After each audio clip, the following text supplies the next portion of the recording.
Muy buenas tardes, el día de hoy les hablaremos acerca de secuencia de intubación rápida en el paciente de urgencias. Para iniciar hay que tener claridad sobre el concepto de secuencia de inducción rápida. Este es un proceso ordenado de pasos que termina con el aseguramiento de la vía aérea en los pacientes y disminuye la probabilidad de presentar complicaciones como consecuencia de la hipoxemia. Para ello hay que tener en cuenta los siguientes pasos. 1. Valoración clínica rápida del paciente. 2. Identificar el tipo de vía aérea que se va a manejar.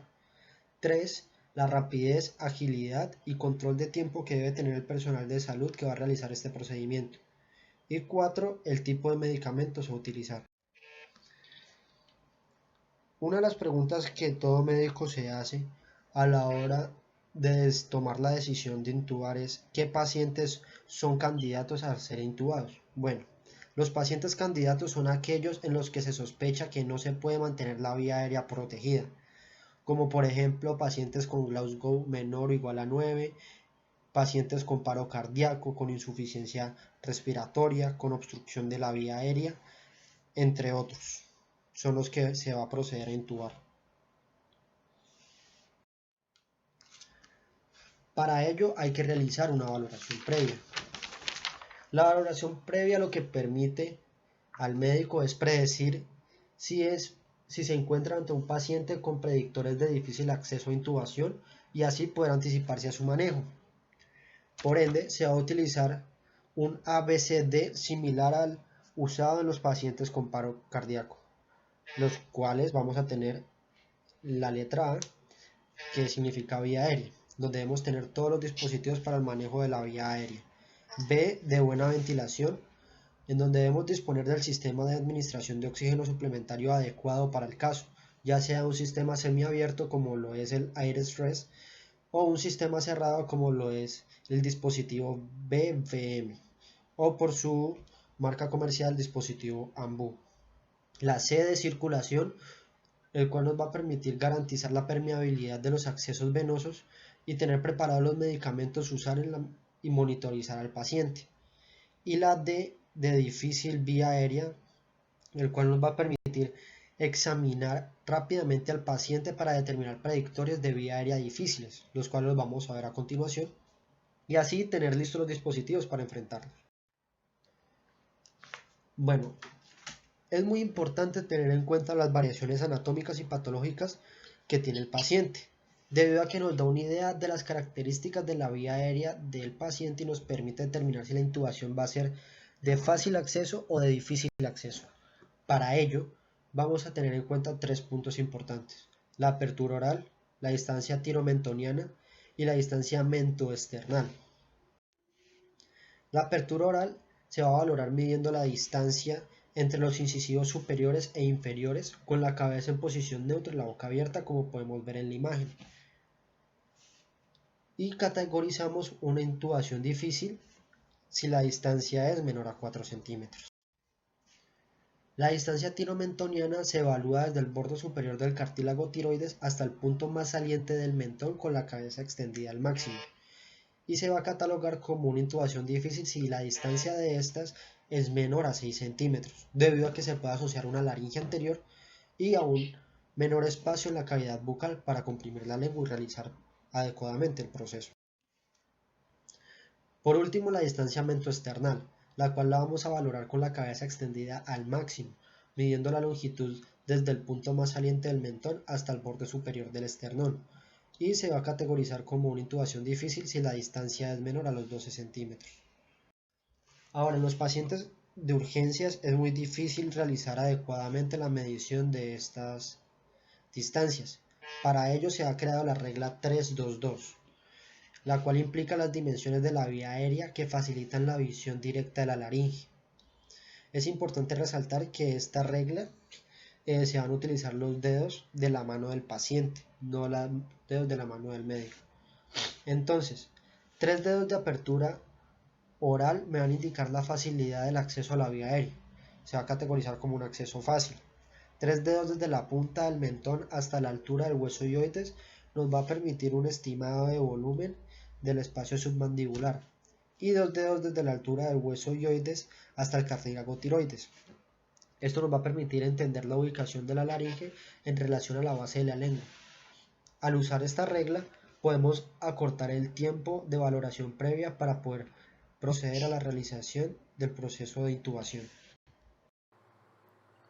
Bueno, para los materiales para la intubación tenemos que tener un laringoscopio, una guía semirrígida que puede ser o no usada, un dispositivo BBM o dispositivo AMBU, fuente de oxígeno, un sistema de sondas de aspiración, tubos orotraqueales de diferente tamaño para si es hombre o si es mujer. Si son mujeres tenemos tubos de 6.5 a 7.5 y si es hombre de 7.5 a 8.5. Cabe resaltar que el diámetro o la utilización de un tubo de diferente diámetro también depende de la estatura y de la composición corporal del paciente. Debemos tener también una jeringa de 10 centímetros adaptada al tutor del neumotaponador del tubo, un fijador comercial de tubo, en su defecto un microporo o espadrapo, fármacos para facilitar la intubación, un carro de paro y un carro de vía aérea difícil por si llega a suceder una complicación en el procedimiento, un fonendoscopio para hacer la correcta verificación de que el tubo orotraqueal quedó bien colocado y un analizador de gases respiratorios para lo mismo.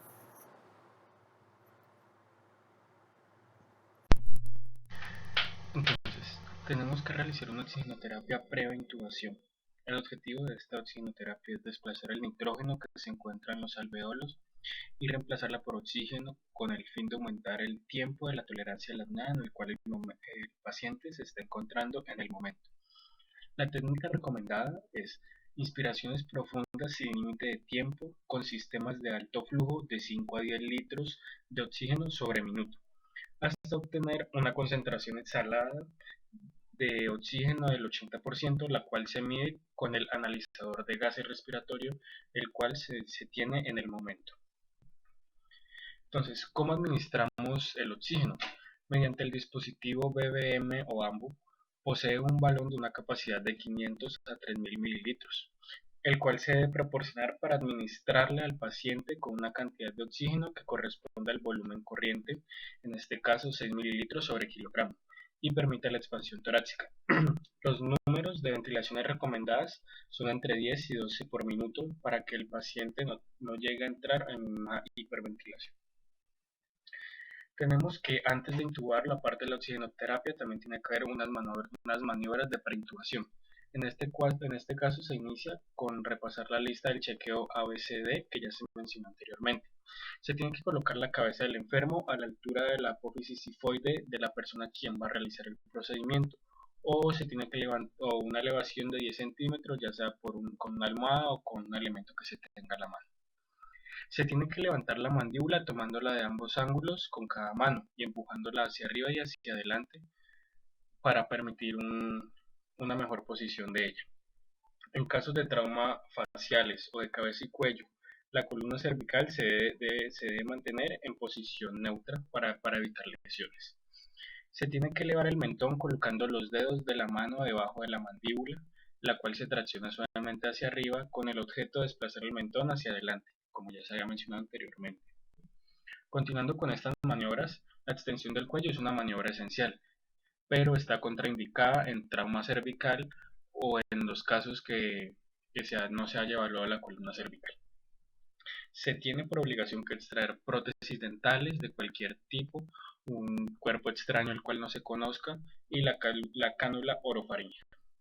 Se tienen que aspirar secreciones, sangre o vómito si están presentes. Siempre se tiene que usar una guía metálica maleable que acentúe la curvatura del tubo y facilite la inserción de este dentro de la tráquea.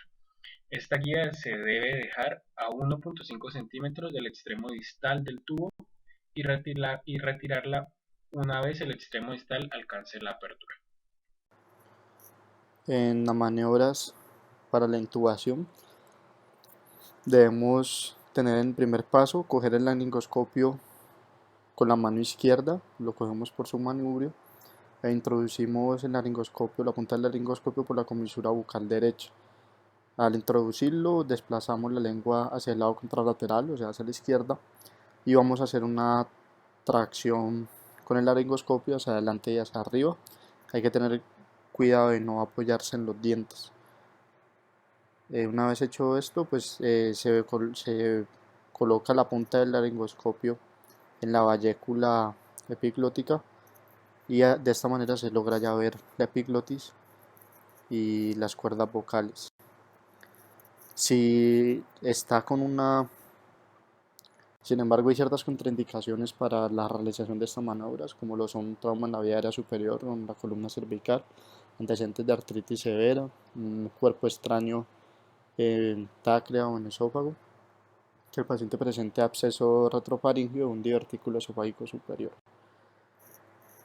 En el quinto paso tenemos que, mientras se tiene una clara visión de las cuerdas vocales, se introduce el tubo orotraqueal con guía o sin ella a través de las cuerdas vocales, hasta que se vea desaparecer el manguito de taponamiento, neumotaponador. La colocación correcta del tubo varía en el sexo. Para los hombres son 20 a 21 centímetros, para las mujeres es de 19 a 20 centímetros. Como paso número 7 tenemos que vamos a retirar el laringoscopio y la guía sin ir a mover el tubo. Una vez retirados los dos, vamos a inflar el manguito de taponamiento con 5 cc de aire. Después vamos a comprobar que el tubo vaya a tener una correcta colocación. Entonces, lo primero que hacemos es auscultar el epigastrio, donde no se debe escuchar gorgoteo o burbujeo. En caso de que se escuche, pues puede ser un indicador de que se ha realizado una intubación endoesofágica. Después de auscultar el epigastrio, pasamos a auscultar simétricamente el tórax, donde se deben de auscultar ruidos ventilatorios normales. Como paso número 9 tenemos la fijación del tubo. Si el paciente se ha movido y el tubo se ha movido, se tiene que volver a realizar el procedimiento de la evaluación de la adecuada ubicación del tubo.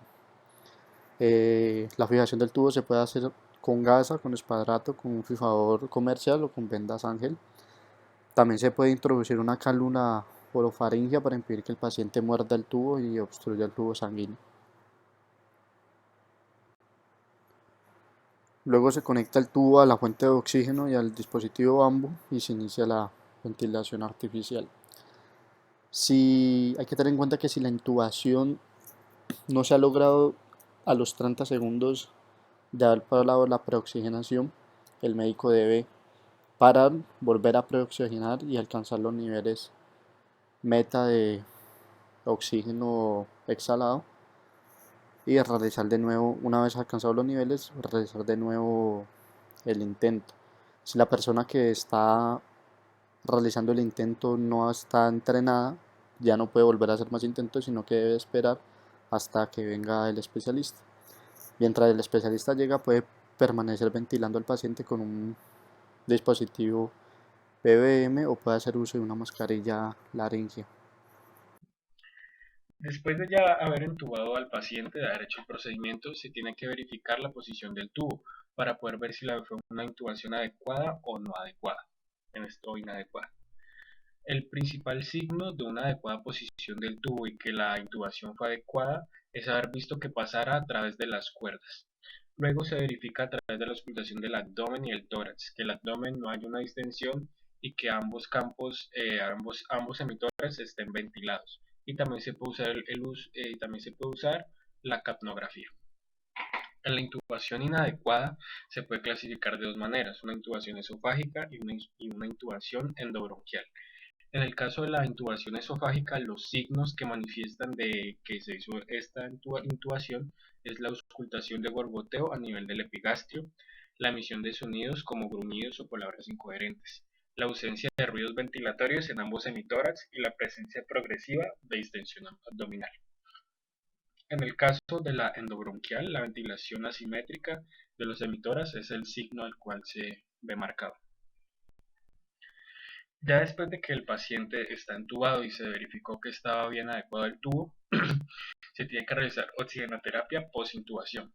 En este caso tenemos el BBM o el AMBU, el cual se conecta al tubo orotraqueal y a la conexión de oxígeno. Se debe disponer de un flujo de oxígeno aproximado de 10 litros sobre minuto, el cual suple las necesidades ventilatorias del oxígeno y suministra una fracción inspirada del 100%. Se tiene que administrar presionando la bolsa del BBM un volumen corriente aproximado de 6 mililitros sobre kilogramo, con una frecuencia de 10 a 12 presiones por minuto, y cada una de ellas tiene que durar aproximadamente 1.5 segundos para evitar una hiperventilación del paciente. Si el paciente está con esfuerzos inspiratorios, se le apoya con solo 10 a 12 frecuencias ventilatorias, teniendo en cuenta que estas deben administrarse en forma de apoyo durante el inicio del respectivo esfuerzo inspiratorio. En reanimación cardiopulmonar, las ventilaciones se administran con una frecuencia de 8 a 10 respiraciones por minuto, independientemente de las compresiones torácicas que se le estén realizando. Cuando se habla de los medicamentos para realizar una intubación, tenemos tres grandes grupos: los sedantes, los analgésicos y los inductores. Como sedantes utilizamos benzodiazepinas. Ejercen su efecto a través del neurotransmisor GABA, inducen amnesia y sedación. Son ansiolíticos, hipnóticos y anticonvulsivantes. Pueden provocar depresión respiratoria como efecto adverso. Disminuyen la frecuencia y el volumen respiratorio y una disminución de la presión arterial, el gasto cardíaco y la resistencia vascular periférica. Como los más utilizados está el midazolam y el diazepam. El primero con una dosis de inducción de 0,2 a 0,3 miligramos por kilo. Un tiempo de inicio del efecto de 60 a 90 segundos. Una duración del efecto de 15 a 30 minutos. Para el diazepam tenemos una dosis de inducción de 0,3 a 0,6 miligramos kilo. Tiempo de inicio del efecto de 1 a 5 minutos y una duración de ese mismo efecto de 15 a 30 minutos. Como analgesia tenemos los opioides. Son los medicamentos más utilizados en situaciones de urgencia. Son sedantes y analgésicos y muy útiles como ayudantes en una intubación de pacientes con dolor intenso. Como efecto adverso pueden causar rigidez de la pared torácica después de una administración de grandes bolos, pero no altera de forma importante la función cardiovascular. Produce apenas una bradicardia o un leve descenso de la presión arterial. Está el fentanilo con una dosis de inducción de 1 a 3 microgramos kilo. Un tiempo de inicio del efecto de 2 a 3 minutos y una duración del efecto de 3 a 60 minutos. En el grupo de inductores tenemos el propofol. Tiene una dosis de inducción de 1,5 miligramos kilo, un tiempo de inicio del efecto de 15 a 45 segundos, una duración del efecto de 5 a 10 minutos. Tiene propiedades hipnóticas, antieméticas, antipruritíticas, anticonvulsivantes y neuroprotectoras. Es liposoluble y refuerza la unión GABA-receptor. Disminuye la presión arterial, produce bradicardia, pero no afecta la función renal ni la hepática. El etomidato tiene una dosis de inducción de 0,3 a 0,6 miligramos kilo, tiempo de inicio del efecto de 15 a 45 segundos y una duración del efecto de 3 a 12 minutos. Refuerza el complejo GABA receptor inhibiendo estímulos excitatorios. Su principal beneficio es que estabiliza hemodinámicamente al paciente y tiene rápido despertar por el efecto de redistribución. Está el tiopental y la ketamina también. El tiopental tiene una dosis de inducción de 3 miligramos kilo, un tiempo de inicio del efecto de hasta 30 segundos, una duración del efecto de 5 a 10 minutos. Es un derivado del ácido barbitúrico y activa el receptor GABA. Disminuye el metabolismo cerebral, el flujo sanguíneo cerebral y la presión intracraneana. Como efecto adverso, tiene una disminución de la presión arterial, causa depresión respiratoria, libera histamina y precipita una crisis de porfiria. La ketamina tiene una dosis de inducción de 1,5 miligramos por kilo, tiempo de inicio del efecto de 45 a 60 segundos y una duración del mismo de 10 a 20 minutos. Produce anestesia disociativa, tiene efectos analgésicos y también estabiliza hemodinámicamente al paciente. También causa relajación directa del músculo liso bronquial. Los relajantes musculares en la intubación de inducción rápida. Su principal indicación está en los pacientes conscientes que no se relajan adecuadamente y no permiten las maniobras de introducción del tubo orotraqueal. Permiten un rápido inicio de la relajación muscular y reducen la incidencia de broncoaspiración.